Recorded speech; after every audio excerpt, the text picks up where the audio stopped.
Well, hey, tubers, this is the Pestle Man coming at you. Been a while here for me, but as most of you other devoted followers of the Creek Dalton know, that he found a really cool knife a couple days ago, and I'm shooting this video here for Richard just to kind of show off a little bit of what I'm arguing that I think he found was, which is a Harahay. Now, this here, and this is going to be just a little discussion about Haraheys today, primarily the bevels on Haraheys, and a few other little beveled things here that I'm going to throw in there for fun if I don't run out of time first. But anyway, now here is just an absolute classic of your bipointed Harahay knife. And typical of a Harahay, there'll be a bevel on one side and it will reverse directions about midpoint in the blade. Now I am absolutely confused as to how these things were held or used, because it just looks to me like all you got on the thing is blade everywhere you look. A cutting surface. And now I'm almost willing to take a bet that they had some kind of there's a hollow kind of tree that's got like pith on the inside of it, and if you cut a little slice in it, you wedge a knife blade inside there, so it's got like a handle like on the back side of it here, and then you can use the front. And what you do is, I think the reason that you've got these alternating bevels and four edges to the thing is basically that meant they could, I'm almost sure these are like skinning knives, like a big production skinning operation where you just skin and skin and skin, get it dull, flip it over, use it on that side, get it dull, flip it over, use it on that side till it's dull, flip it over, use it over there before you got to resharpen your knife. Anyway, that's my thoughts on what a Haraheys are about. But now, most people don't know that Harahay actually is not one individual culture. Harahay really refers to this type of technology here, which is beveling a blade. And there were a whole bunch of different tribes in the times that Harahays were being made and used that used Harahay, and some of them were mortal enemies to each other with somewhat different culture styles. But nonetheless, it's like it was the latest tech, so to speak, for sharpening up knives and flint knapping that they were doing the bevels at that time, and they were Harahays were still being used. They'd been used about 1,000 or 1,500 years, but they were still being used when DeSoto and those guys came through. They found villages of people that were making Harahays and for trading. And apparently that's what happened, is that there were a few tribes that were really good at making them, and so their niche in survival mechanism was to make Harahay knives and just trade the heck out of them, trade them for everything they needed. Now I'm just going to show off all my Harahays real quick. Now I also I gotta say, I did not find any of these four. These four here are my finds. And this one here is not even a find of any kind, I don't think. I'm pretty sure it's a replica. But anyway, I like it. But anyway, here's one. I believe it's out of Kentucky or Indiana, because I'm almost sure this is a hornstone. But it's a great big old beast of a Harahay. Very cool one. Picked this up out of one of my Facebook groups. Very cool. And now here's another slightly smaller one, and now this one here doesn't have near the bevels that that big boy there had. And I'll just show it one more time. See, note how that bevel just absolutely switches. Up here, it's way up here, and then it's way down here. Way down there, way up there.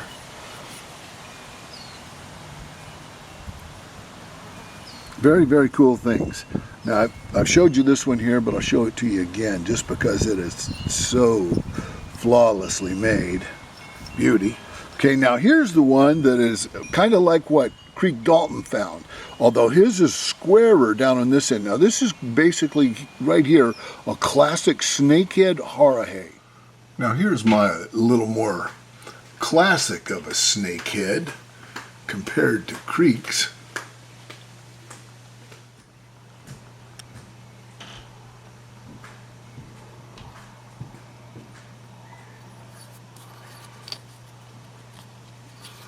Got the alternating bevels. See it over there on the left very clearly. And as you can see, it's got the beveling on one side, but basically it's not really a four-sided deal, or if it is, it's broken on, I don't know if snakeheads were made to be snakeheads this shape, or if they, like one end of it kind of broke here, and I'll show you an example of what I'm talking about in a second. One end kind of broke, and so they just kind of whittled around on it to get it. But anyway, this here is what I think creekdalton's point is, and Richard, this is what I think your knife is here, is one of these. Now, as you can see, this one here, the bevels do reverse back down here on this end here, so which also leads to my argument that basically it might be, now here is a Harahay drill that is broken off on this end here. So what I'm thinking is that the same as this here, this drill is broken off. I think the snakeheads maybe are Harahay knives that were originally bipointed that either got worked all the way down or broke at some point. But now here's a kind of a halfway stage broken as well. Most things I find are. That is like a halfway stage between the drill form and the knife form. But apparently they just kept whittling down on their knives until they ended up with these cool little drills. Now, here is my Harahay drill that I've shown off. Probably everyone is sick of seeing, but it is just so cool. It's got like a quarter twist in the blade itself, and then when you got the four-way alternating bevels, it's just a really cool little tool. It's got spin like a modern drill bit would. Okay, now here is something that most people have never seen, and as far as I know, I am the only person who has ever tried to describe one of these for archaeological science. Now this is, for a fact, a Harahay thumb scraper, and it is made on the exact same principles of the classic Harahay tools, like, bipointed, whatever you got going on one end, you got going on the other, and it's got a little, about an eighth twist in it, as well as the alternating bevels, and I'll show you what I'm talking about here. See the bevel falling off on that end. If you flip it end for end, it's got the bevel on that end, and then if you look on the sides, it changes direction. The two sides are beveled, and they flip direction in the middle of this cool little tool. This is an Okie find here. And also, it's got a certain look about the midsection. Like if you look at these 2 points, these two tools here, they've got a really similar kind of look to the midsection. I don't know, to the body of the thing. They've just got a little contour there that is similar and interesting.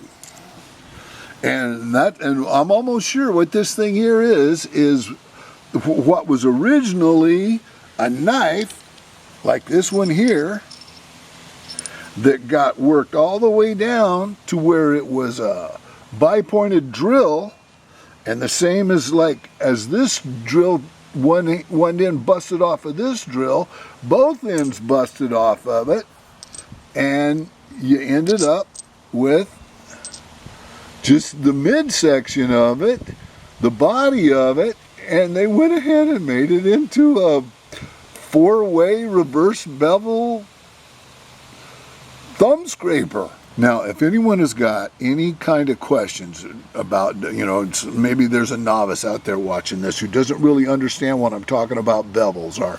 Bevels are when the flaking has all been taken off from one side and they just walk down the blade, popping little flakes off. And so you end up with this edge that is leaning way over all the way down. And what they do is they just flip it over, and then it leans all the way down on that side, and that's called an alternating bevel.